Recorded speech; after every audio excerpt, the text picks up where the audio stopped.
Céline Blanc-Munier, aussi appelée Blanc-Mu la farfelue, ou encore Cécé la fêlée. Il aura fallu 34 ans. 34 ans pour traquer, arrêter et condamner celle qui aura tyrannisé, malmené, mis à mal, avec modération, et ce, dès l'âge de 18 ans.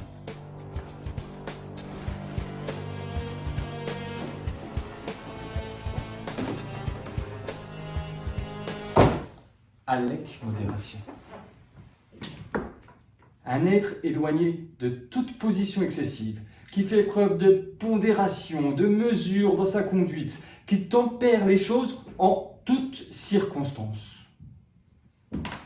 Et qui a aussi malheureusement la fâcheuse habitude de ralentir le mouvement. Et c'est pour cette raison que Blanc-Mu, la farfelue, l'a pris pour cible depuis toutes ces années.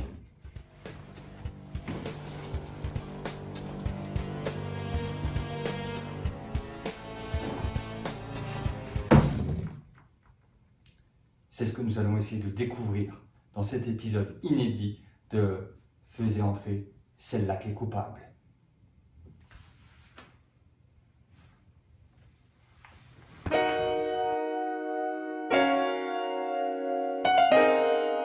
Revenons sur le passé de Cécé la fêlée pour expliquer son passage à l'acte.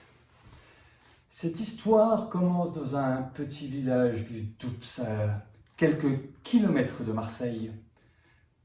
Nous sommes en décembre, très exactement le 17 février 1996.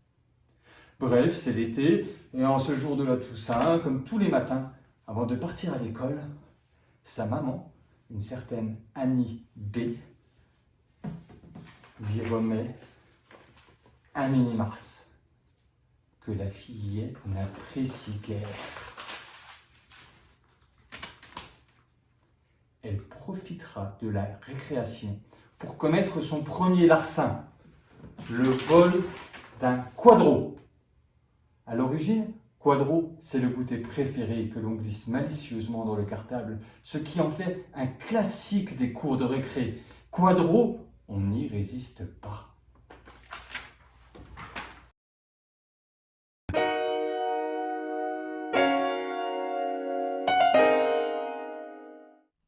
Avec Céline, quand on était petite, on échangeait tout le temps nos goûters. Elle avait tout le temps un mini-mars, moi j'avais tout le temps un quadro, et donc on s'échangeait les goûters tous les midis. Et un jour, moi j'avais trop envie de manger mon quadro, donc je lui ai dit, non, aujourd'hui je mange mon quadro. Et elle me dit, ah mais non, attends, on échange tout le temps nos goûters et tout. Et puis moi j'ai fait, mais non, mais moi aujourd'hui je vais manger mon quadro.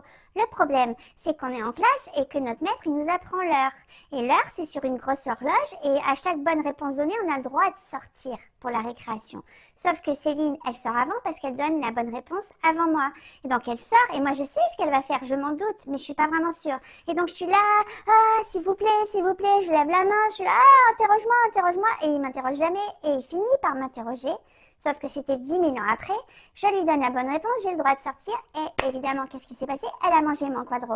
Donc moi, je suis trop vénère et tout, et je vais voir le maître, et je lui fais, oui, je sais, je suis un petit peu collabo. Mais donc je vais voir le maître, je lui dis, oui, elle m'a chouré mon quadro, et en fait, ce qui se passe, c'est qu'il va la voir, et il fait, oui, qu'est-ce que t'as fait, tout ça, et elle s'est mise à pleurer. Elle était trop mignonne, en fait, donc en fait, elle n'a pas été punie, parce qu'elle a trop regretté d'avoir pris mon quadro.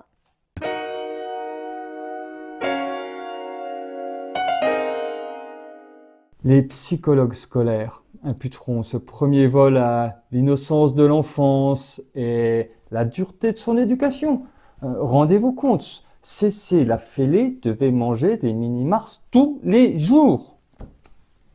Aucun châtiment ne sera donc infligé à la fillette, qui reprendra le cours normal de sa scolarité.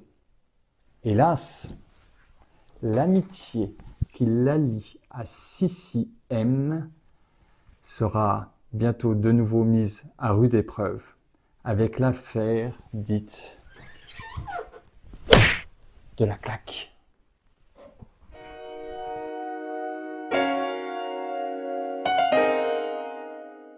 Céline et moi, quand on était petites, c'était un petit peu passion bouffe. Donc, c'était goûter, goûter, goûter, goûter. On vivait que pour la récré, quoi. Et donc, en fait, ce qui se passe, c'est que ce jour-là, toutes les deux, on en a marre.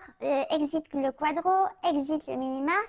Il s'avère que notre copine Maude, elle ne veut pas de son goûter. Et elle dit, ah, ben, si vous voulez, moi, je veux bien vous le donner. Donc, on est là, oui, oui, oui, oui, oui. Et donc, Maude, elle essaye de l'ouvrir, mais elle n'y arrive pas. Donc, hop! On se jette un petit peu comme deux gros corbeaux là sur le goûter de Maude. Et en fait, ce qui se passe, c'est que Céline, elle essaye, elle essaye, elle essaye. Elle y arrive. Mais qu'est-ce qu'elle fait? Eh ben, elle y arrive tellement bien qu'elle jette le goûter dans la poubelle et elle se retrouve avec le papier à la main. Et moi, qu'est-ce que je fais? Attention, c'est un réflexe, hein, vraiment, c'était pas voulu de ma part. Bam! Je lui envoie une bonne claque dans sa gueule. Et bah là, gros drame, quoi. On s'est pas parlé pendant 15 jours. Bon, après, on s'est un petit peu réconciliés quand même, mais ça fait juste 30 ans que ça dure, mais quand même, pendant 15 jours, on s'est pas parlé.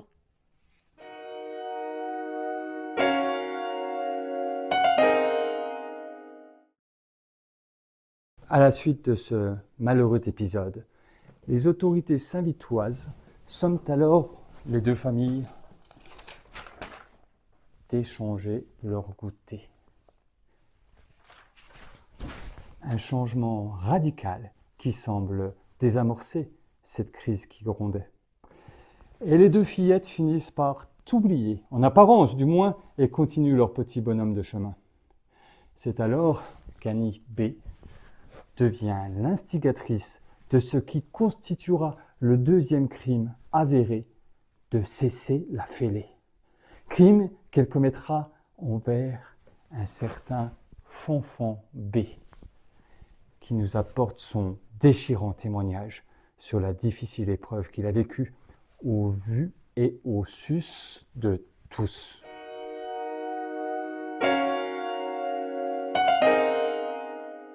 On était tranquillement en voiture, elle était jeune, elle avait même pas picolé, elle avait 2-3 ans, donc quelques années avant qu'elle commence à boire. Je veux pas lui chercher d'excuses, mais bon, il lui prend l'envie de vomir, ça peut arriver à tout le monde jusque-là. Et sa mère, complice, lui donne un sac percé. Excusez-moi, c'est si traumatisant. Voilà, sa mère fait semblant de jeter le sac de vomi par la fenêtre.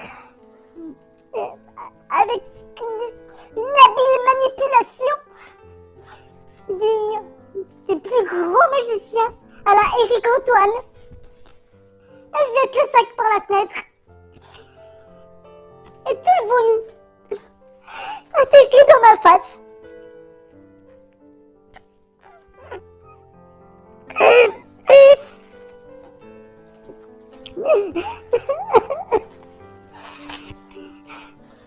Excusez-moi, je me reprends. Voilà, depuis je suis devenue sacophobe. Sacophobe. Je ne peux plus voir les sacs. Lorsque je pars en voyage, pour une semaine, disons, je mets 7 couches de vêtements sur moi pour ne pas avoir à faire ma valise. C'est très difficile de vivre ainsi.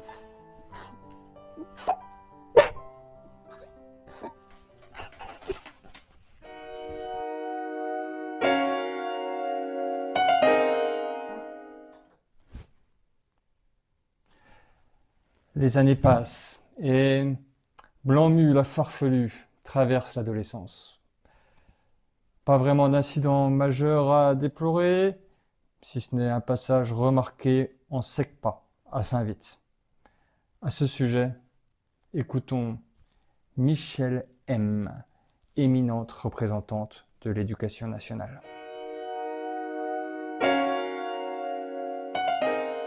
L'école de la bienveillance, l'école de l'exigence, faire réussir tous les élèves, réussir à l'école, réussir dans la vie pour une école inclusive. C'est une grande et belle nouvelle. Mon cul, oui, mais qu'ils aillent bien bouffer leur mort, ces petits bâtards d'apprentis chômeurs dégénérés! Ça va, Michel?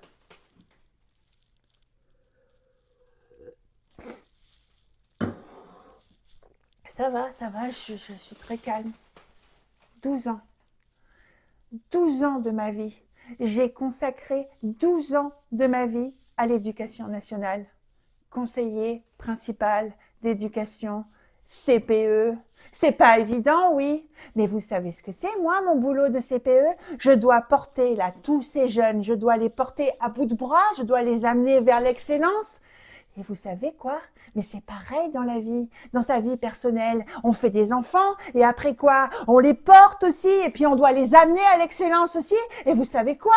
Mon fils, Joris, il arrive comme ça, un jour il me fait oui, maman, tu sais quoi, Céline? Eh ben Céline, tu t'en occuperas l'année prochaine. Et moi je fais, ah bon? Oh Céline, elle va où Céline? Et là il me répond quoi? Il me répond Céline, elle sera en SECPA l'année prochaine, maman. Ben moi j'ai quitté l'éducation nationale.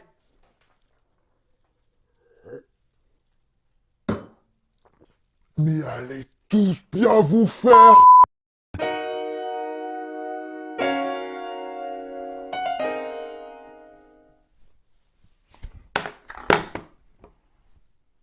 Cécé la fêlée ne surprend donc personne lorsqu'elle décide, encore très jeune, d'embrasser une carrière dans le social et de devenir ce que nous appelons dans le jargon EduxP. Ah, elle les aime, ces pimpins, comme elle les appelle. Mais est-ce qu'elle les aime vraiment ou est-ce qu'elle se sent tout simplement dans son élément lorsqu'elle est avec eux? Nombreux sont ceux qui ont répondu à nos demandes d'interview et les témoignages convergent tous dans le même sens.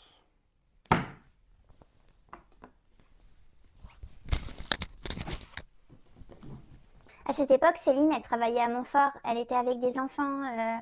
Je sais pas trop comment qualifier ces enfants, mais enfin, ils avaient des troubles. On va dire qu'ils étaient hyperactifs, ok? Donc, elle rentre, elle est crevée, elle est là, oui, ah là là, aujourd'hui c'était compliqué. Et notamment, une gamine lui avait posé des problèmes parce qu'elle était intenable. Et Céline m'explique, elle lui fait, oui, mais tu vois, j'étais obligée de la remettre un petit peu dans le droit chemin. Je lui disais, mais tu dois maîtriser ton corps, tu dois maîtriser tes émotions, etc. Et pendant qu'elle me raconte ça, paf! Elle tape dans une porte et après, qu'est-ce qui se passe? Je la vois, elle est là. Ah, mais ta mère, la pute de porte! Et là, je la regarde et je lui dis, mais enfin, Céline, il faut maîtriser tes émotions, il faut savoir maîtriser ton corps.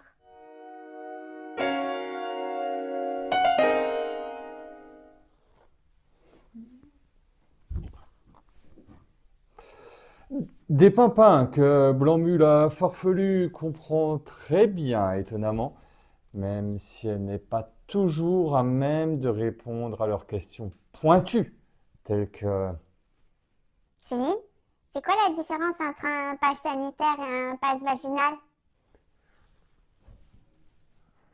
Néanmoins, on note quelques petits dérapages de ci de là, comme la fois où elle termine son message vocal à son pimpin préféré par un bisou. Ce dernier aura quand même la présence d'esprit de la remettre en place, en lui répondant Désolé, Céline. J'ai déjà pris.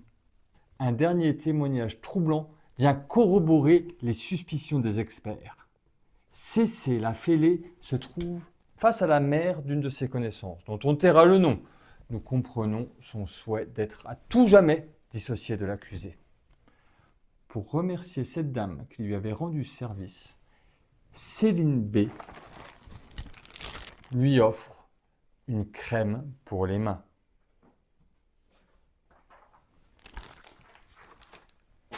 La scène qui va suivre soulève beaucoup de questions.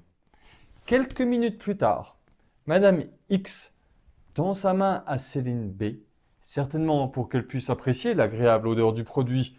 Et que fait Cécé la fêlée à la grande stupeur des personnes présentes?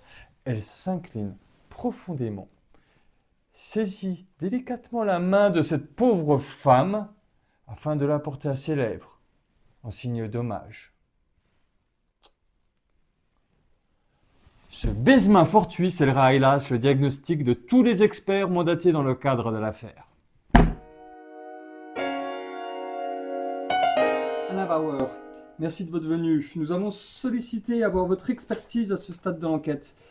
Au cours de votre longue carrière, j'imagine que vous avez rencontré ce genre de profil à maintes reprises. Est-ce que vous pensez que les drames de l'enfance, tels que ceux que nous avons évoqués précédemment, peuvent avoir joué un quelconque rôle dans cette bien triste affaire? Oui, Christophe, absolument. On peut affirmer que les événements qui ont jalonné son enfance et son adolescence font date. C'est ce qui cristallise toute la configuration problématique de Céline B et ce qui l'illustre par ailleurs.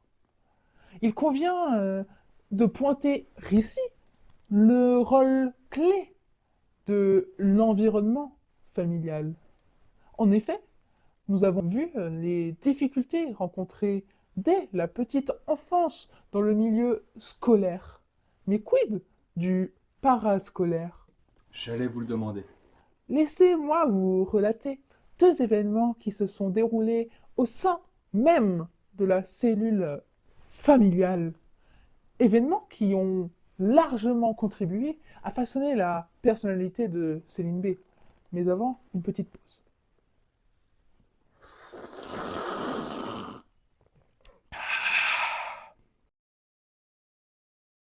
Tout d'abord, je veux vous évoquer la symbolique de la dent. La dent a toujours été investie d'une haute valeur symbolique à travers les âges et les cultures.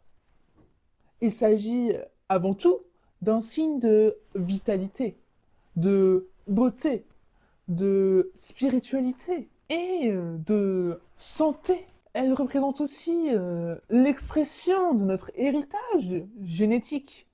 C'est pourquoi le fait d'avoir un jour fait tomber le dentier de sa grande-tante... Elle a fait tomber le dentier de sa grande-tante, mais on dépasse toutes les limites des bornes. Non mais le fait qu'il lui ait glissé des mains alors qu'elle n'avait pas le droit de toucher à cet objet sacré est aussi lourd de sens pour Céline B. Le fou rire que cela a déclenché en compagnie de CCM lors de l'accident montre à quel point le rire et l'humour feront désormais partie intégrante de son être. Elle succombera dès lors à cette envie irrésistible de toujours montrer ses dents pour reproduire inconsciemment ce lâcher de dentier de son enfance. Penchons-nous à présent sur une autre facette de Céline B, la murphyphobie. C'est pas moi, c'est Murphy. Tous les enfants des années 80 se souviennent très bien.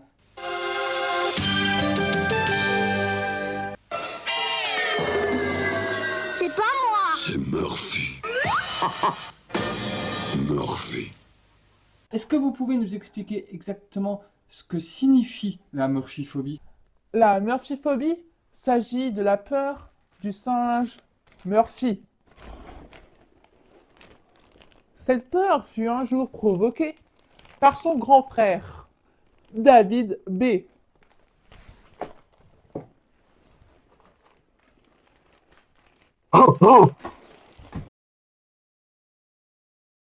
Céline était ce jour-là gardée par Marianne V. David B.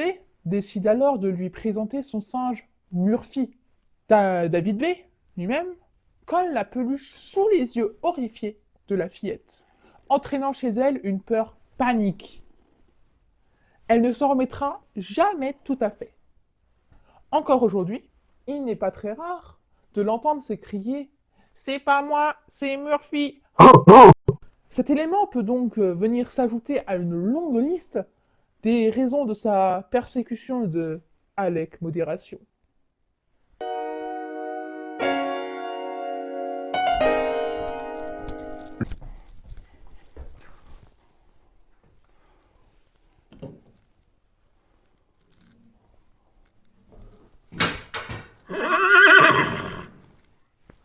C'est en 2017 que Cécé la Fêlée rencontre celui qui ravira son cœur. Elle la conduira à annexer le comté de Baume-les-Dames en acquérant un château de grand. Yannick L. plus connu dans le milieu sous le nom de l'homme des bois, ou encore l'homme qui ne boucle plus rien. Vassal du duc de Berne, le duc de Berne, beauté châtesque, dédaigneuse, qui mettra littéralement Céline à sa solde.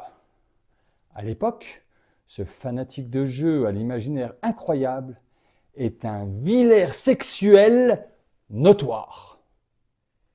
Il vit et sévit au beau milieu de poules droïdes.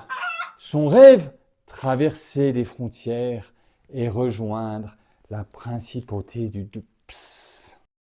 C'est ainsi qu'un soir de juillet 2017, le 13 juillet 2017, il séduit Céline dans des circonstances bien particulières.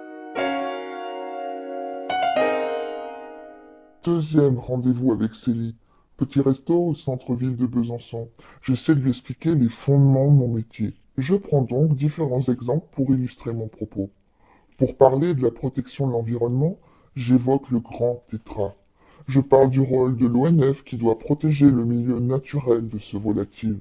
En effet, le grand tétra, qui est menacé d'extinction, a bien du mal à exister dans nos contrées. C'est un gros et grand gallinacé tout noir, un peu gauche, qui vit dans les Vosges. Greg, si tu nous entends. Et, durant l'hiver, quand il se fait déranger par un prédateur, il peut se mettre à fuir assez lentement et sur une longue période, à tel point qu'il peut en mourir.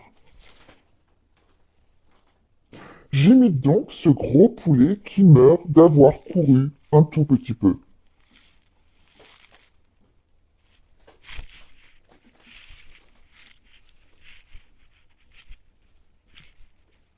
Célie a beaucoup ri. Les tables d'à côté aussi, et elle est tombée amoureuse. Le talent, quoi. What else? Quelle magnifique rencontre, Monsieur Bauer. Nous aurions pu penser que cette rencontre absolument magnifique aurait pu détourner Céline B de toutes ses intentions machiavéliques et de ses intentions de nuire à Monsieur Modération. Qu'en pensez-vous? Il n'en est rien, Christophe. Il semblerait que rien ne puisse détourner Céline B de ce leitmotiv. La preuve en est, ses passions qu'elle entretient avec ferveur, ses penchants inavouables, ou encore l'entêtement dont elle sait faire preuve en toutes circonstances. Christophe, je fais allusion à son goût prononcé pour les jeux de mots. Jeu de mots, mot de tête. Ah ah, très drôle. Jeu de mots à quelle heure? Parce que jeu de moto, jeu d'idiot, jeu de motard, jeu de bâtard. C'est lourd, Christophe. Mais bon, je disais, je fais allusion à son goût prononcé pour les analyses sociologiques opérées en compagnie de la Baudu, essentiellement dans le PMU. Je fais allusion à sa passion pour le Cluedo, où elle excelle, qui dénote cette volonté de trouver le coupable, mais toujours dans l'excès. Je fais allusion à sa passion pour les bulles, qui l'a conduit à des gestes inconsidérés. Je m'explique. On peut s'intéresser aux faits divers, mais toujours dans une certaine mesure. Céline B, elle, s'y adonne en toutes circonstances, en faisant du sport, en rentrant de soirée, et même en rentrant de week-end. Elle l'impose à ceux qui l'entourent.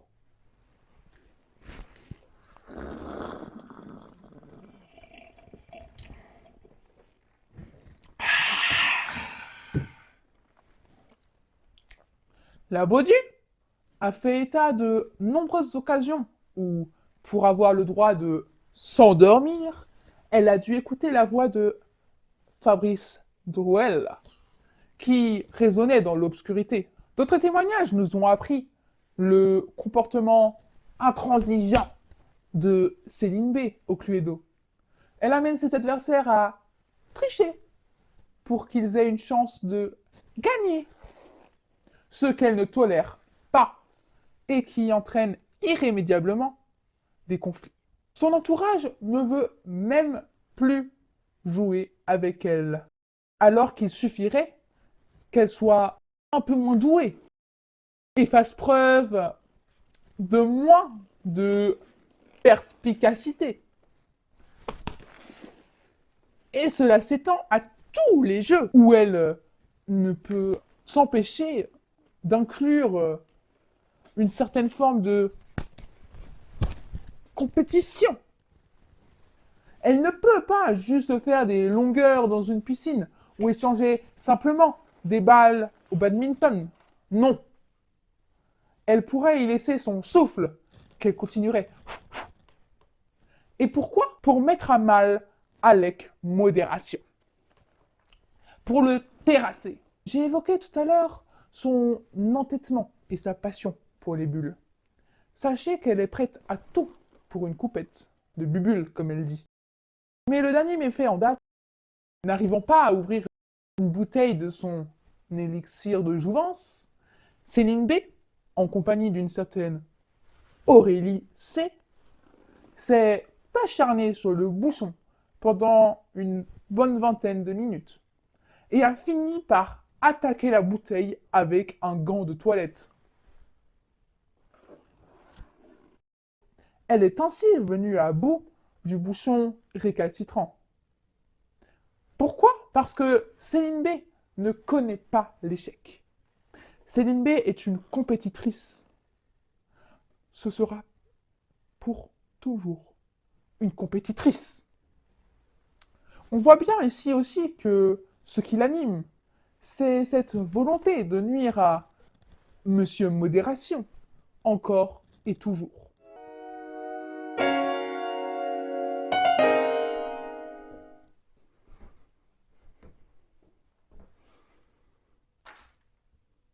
Blanc-Mule a farfelu fait alors rimer beauté avec fierté. Les témoignages recueillis illustrent ces envolées passionnées. Il est beau mon mec, hein? Il est beau mon chat, hein? Dis, ils sont beaux mes ischio-jambiers? Tu likes mes ischio-jambiers? Mets-moi un pouce sur mes ischio-jambiers. Celle que l'on surnommera la B par souci d'anonymat, la B comme Baudu, nous a confié que Cécile Lafellé aurait même fondé une secte dans le plus grand secret. Elle serait, à ses heures perdues, la gourou du culte de la cuisse. J'ai des belles cuisses. Putain, personne me dit rien. Pas braguette, putain, soyez professionnels, quoi. Putain.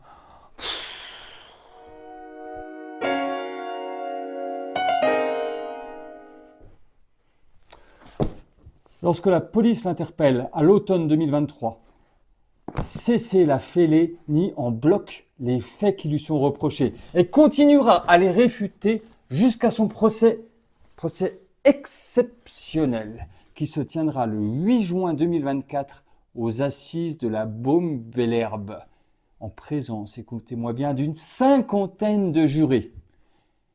En dépit des nombreux témoignages et du grand nombre de preuves à charge, la partie civile redoute un verdict appelant à la clémence.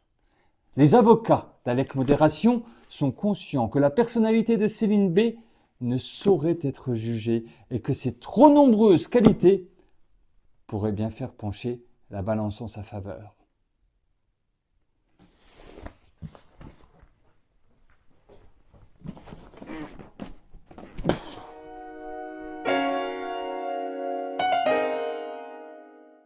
Lors de la délibération, le juge proposera aux jurés de statuer sur le cas Cécile Lafellé. Les jurés On proposera aux jurés de choisir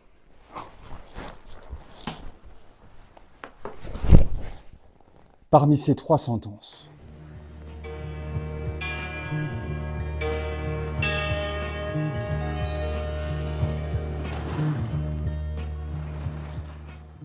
La cour.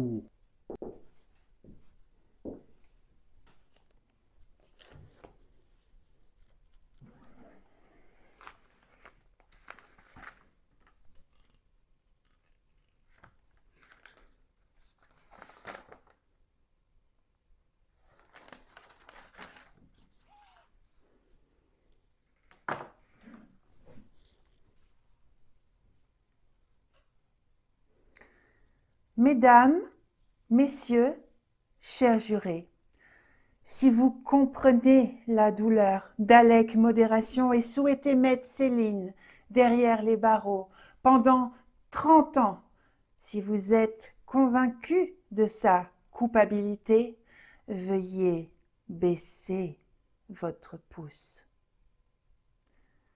Si vous souhaitez innocentiser Céline et vous rendre ainsi complice de tout récidivisme, veuillez lever votre pouce. Céline l'innocente. Ma belle-sœur l'innocente. J'ai jamais été avec ma belle-sœur. Enfin, si vous souhaitez dénoncer ce procès à charge envers une personne exceptionnelle, débordante d'humour et d'empathie, veuillez vous lever et faire des cœurs avec vos mains et danser. On fête les 30 ans de Célinette aujourd'hui, qui va bientôt avoir 34 ans, oui, oui, oui. Monsieur Modération est parti faire pipi, tant pis pour lui, la fête sera sans lui. Ma belle-sœur l'a rien fait, ma belle-sœur est innocente, c'est pas elle, c'est Murphy. Ah. Les blagues fusent, les vers s'entrechoquent, les amis rient, tout le monde est à bloc pour Céline et Pauline. Hip hip hip pour Blanc-Mu et Rémi. Hurrah! Ma belle-sœur l'a rien fait, ma belle-sœur est innocente, c'est pas elle, c'est Murphy. Ah.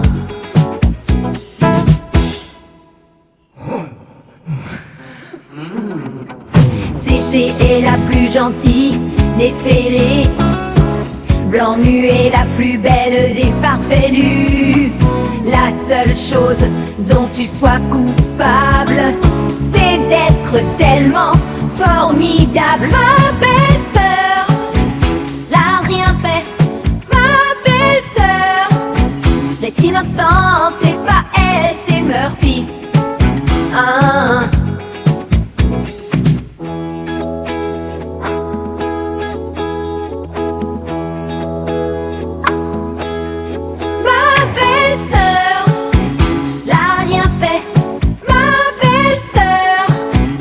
Innocente, c'est pas elle, c'est Murphy.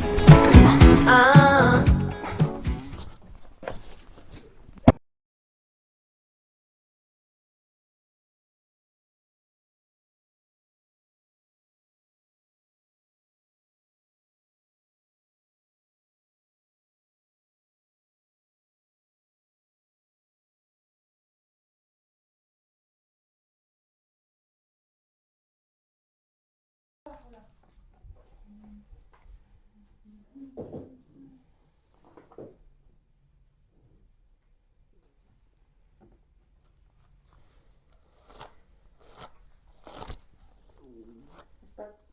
Enfin,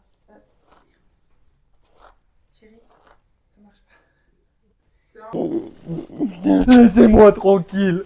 Ah, je ne suis pas fou. Je ne suis pas fou. Ça, c'est pour le bêtisier. Bisous, ma sœur, je t'aime.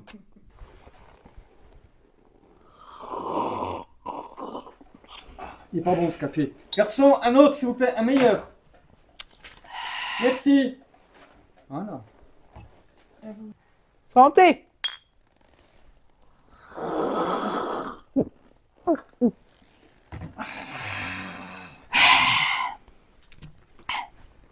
Excusez-moi, mais il n'y a plus de sous à France Télé. Est-ce que ça vous dérangerait de payer la note? S'il vous plaît.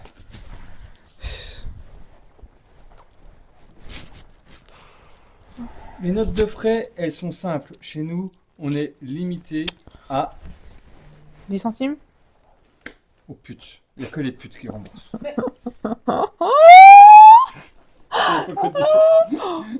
On peut peut-être refaire là. On est limité à quoi? Et qui entraîne irrémédiablement des conflits. Le canard. Je la passe pas celle-là ou pas?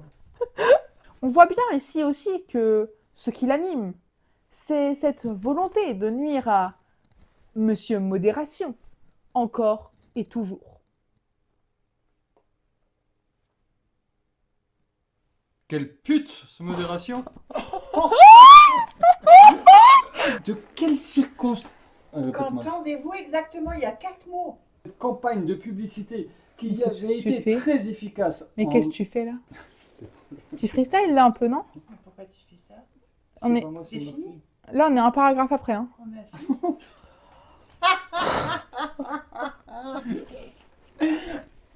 Que cette loi s'érige en principe du PSI. Je pense qu'on était pas mal là. Destrier! Je crois que ça sera pas dedans. Ça c'est bon pour le bêtisier.